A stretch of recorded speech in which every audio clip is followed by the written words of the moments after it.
Look at him go. Look at the sails open up.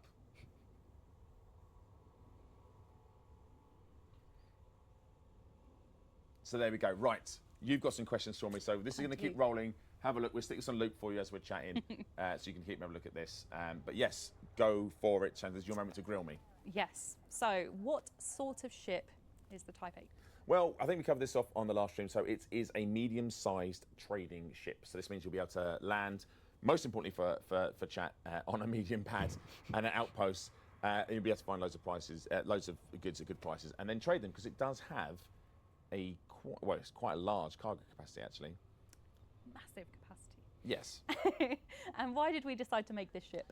Well, I think Zach said it best. I think when we're looking at the new ships and variants we're bringing into Elite, I think what we're looking for is sort of the role they're going to fill and a gap where we think there's one that fits in. And obviously, having a medium freighter like the Type 8 is a perfect fit. I think the Python probably is the best medium freighter. Don't kill me, chat, when I say this, by the way.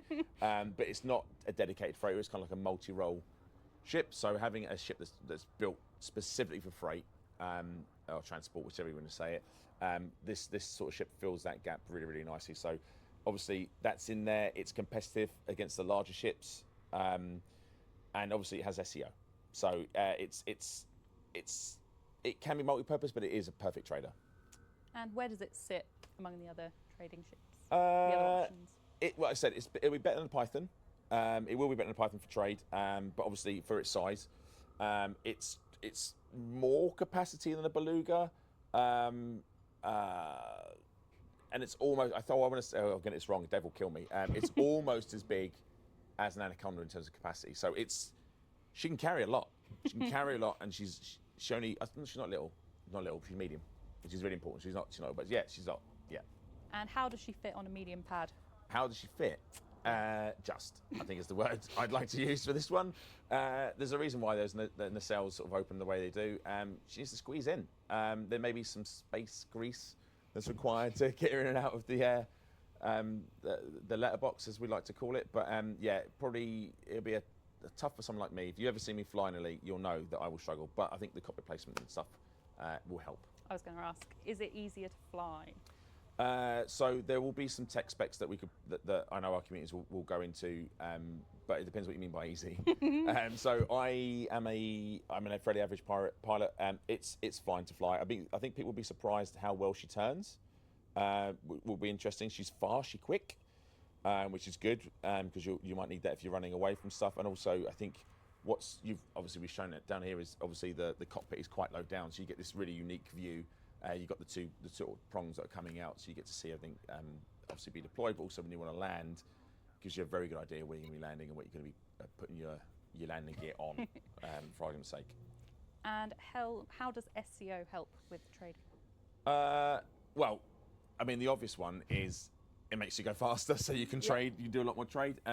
But she is not as fast in SEO as the Python Mark II, but what she lacks for in speed, she is more fuel efficient and heat resistant.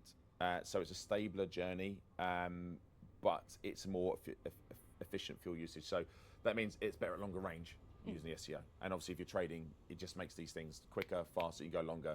Maybe those long distance trades you want to do aren't so daunting anymore because you can go super fast. Yeah. And what else can the ship be used for? Thank you for putting that question in there. This is my fault, chat, because I think I misspoke and said the fighter freighter, and people then assumed oh, it's a fighter as well. Now listen, right? It's not a fighter, and that's my fault for saying those words on the last stream. That's not to say you can't put guns on this and start attacking things. And I know what our community's like, and this is why I love you, because I know if I say you can't do something, the very first thing they do when they get hold of it is do it. So, you know what, chat? If you want to fight in this thing, I don't advise it. I really don't. But go for it. And if you want to do it, I can't wait to see the first solo Hydra takedown in one of these babies. Now, it will definitely happen. It will definitely happen. The AX community will go, all right, we'll see. We'll see. But it's a freighter, first and foremost. Make no mistake about it. That's what she's designed for. You could use her for an exploration, certainly. I think the jump range and the, as I said before, like the being fuel efficient really helps that sort of stuff. But again, she won't be as good as the best class. So the Aspen Explorer and stuff like that, she won't be as good as that. But again, do you, babes. You do what you want to do with this ship. Yeah, it's up to you. And how would you approach combat scenarios in this ship? Don't. No, I'm joking. That's me. It depends how you want to go about it, really, and how you set the ship. As always, I mean, our commanders will find like the best setups, the meta setups, what they want to do. I think it does have a. We'll come on to the internals in a minute. I know there's questions. Full context, chat. I do have notes in front of me because I can't remember all of this stuff. But she does have a size 7 internal, which means you could have a pretty strong shield on there, but you're sacrificing capacity, which means you could take a beating. Again, while she is quite manoeuvrable for a size, she's not going to be outmanoeuvring a combat ship. She certainly won't be out fighting a Fleur Lance or a Python Mark II and all that sort of stuff. So I wouldn't advise it. So my advice for this is really fight to run away.